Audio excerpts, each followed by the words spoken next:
Hey everybody, Matthew Allen, Executive Games Editor at Fandom, powered by Wikia, and I'm here with Henry Gilbert, Senior Games Editor. We just played the first hour of co-op campaign in Gears of War 4, and we're here to tell you about the 5 most interesting things that we came across.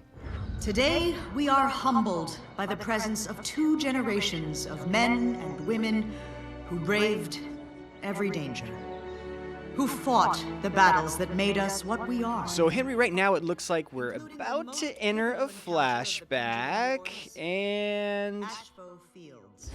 Okay, so we've just entered a flashback. Now tell us a little bit about what we're seeing now.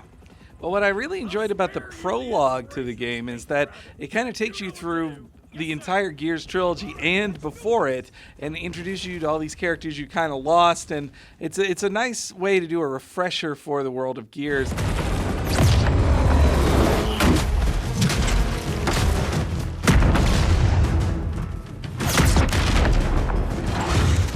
We take down those towers, cripple their communications, then raid the lab. Now, Henry, this was one of the big wow moments of the prologue. We actually get to see our old friend, the Hammer of Dawn weapon, in action. Tell me a little bit about the Hammer of Dawn.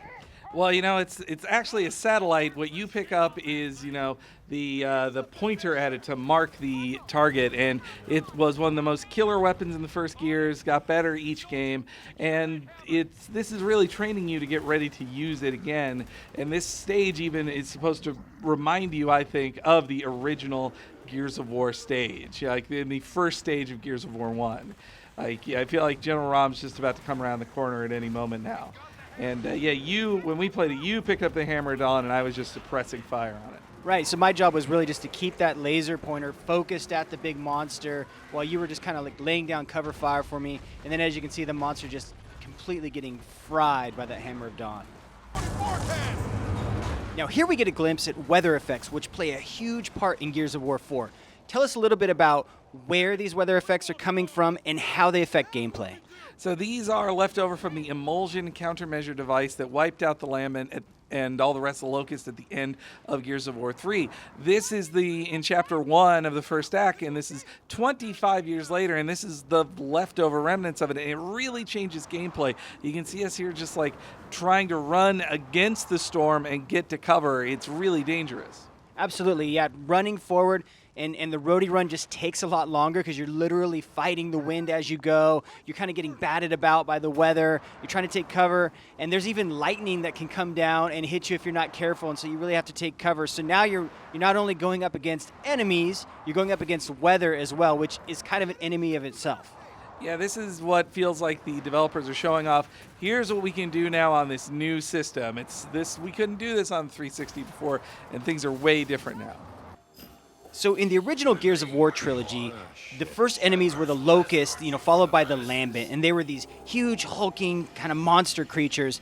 Now in Gears of War 4, we're facing 2 new enemies, the first of which we see here, the robots. Let's talk a little bit about the robot enemy.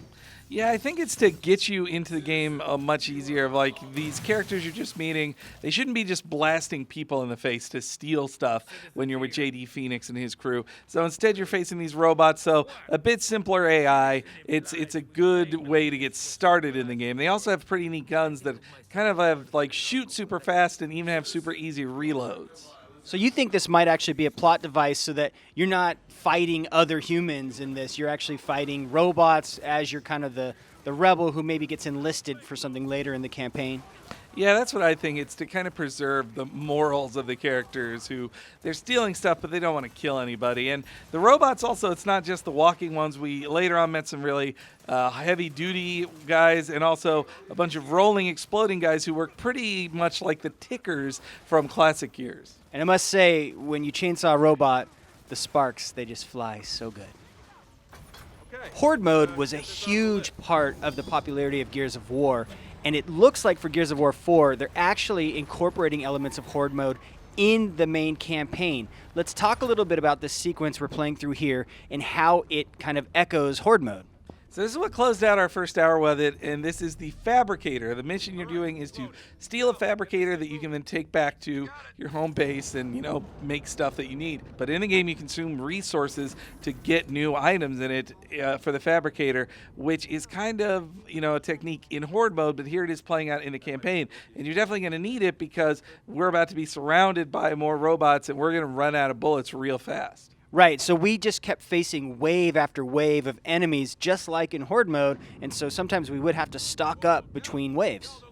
Yeah, but you also have to spend those credits wisely, or else, it's nice to have those grenades, but you might need those bullets later with the same money you spent.